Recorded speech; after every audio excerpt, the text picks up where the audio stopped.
Hi guys, welcome to our channel. ఎలా ఉన్నారు? అందరూ బాగున్నారు అనుకుంటున్నాను. ఈ వీడియోలో తెలంగాణ రైతులకు ఉన్న సందేహాలను, డౌట్లను చూద్దాం.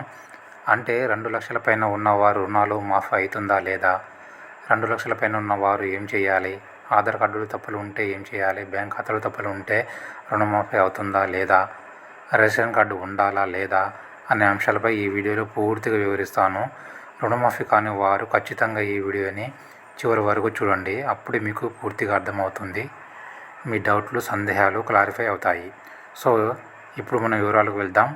ఇప్పటి వరకు తెలంగాణ రాష్ట్రంలో 41,78,892 మంది రైతులు రుణాలు తీసుకున్నారని బ్యాంకులు నివేదికలు ఇచ్చాయి. అధికారులు రుణమాఫీ కాని కుటుంబాల ఇళ్లకు వెళ్ళి నిర్ధారించి జాబితాను తయారు చేస్తారు. తర్వాత వారికి మాఫీ చేస్తారు. 2 లక్షల కంటే ఎక్కువ ఉన్న వాళ్ళు, అంటే 2 లక్షల పైన 5,000, 10,000 లేదా 50,000 ఉన్న వాళ్ళు పై మొత్తాన్ని బ్యాంకు వెళ్ళి చెల్లిస్తే 2 లక్షల రుణమాఫీ అవుతుంది.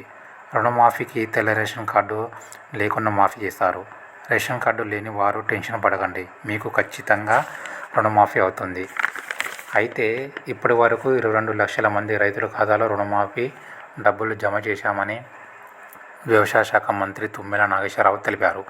ఎవరికైతే ఆధార్ కార్డు, బ్యాంక్ ఖాతాలో తప్పులు ఉన్నాయో వారికి మాత్రమే రుణమాఫీ ఆగిందన్నారు. దీనికి సంబంధించిన రైతులు వ్యవసాయ అధికారులకు దరఖాస్తు చేసుకోవాలని సూచించారు. వాటిని సరిదిద్ది మాఫీ చేయాలని అధికారులకు ఆదేశించినట్లు మంత్రి వెల్లడించారు. అయితే మీలో ఎవరికైతే ఆధార్ కార్డు, బ్యాంక్ ఖాతాలో తప్పులు ఉన్నాయో వెంటనే వ్యవసాయ అధికారుల దగ్గరికి వెళ్ళి దరఖాస్తు చేసుకున్న రుణమాఫీ పొందండి. ఈ వీడియో ఉపయోగపడింది అనుకుంటున్నాను. ఇలాంటి మంచి ఇన్ఫర్మేషన్ ఉన్న మరిన్ని వీడియోలు కావాలంటే వెంటనే నా ఛానల్ని సబ్స్క్రైబ్ చేసుకోండి. Thank you for watching.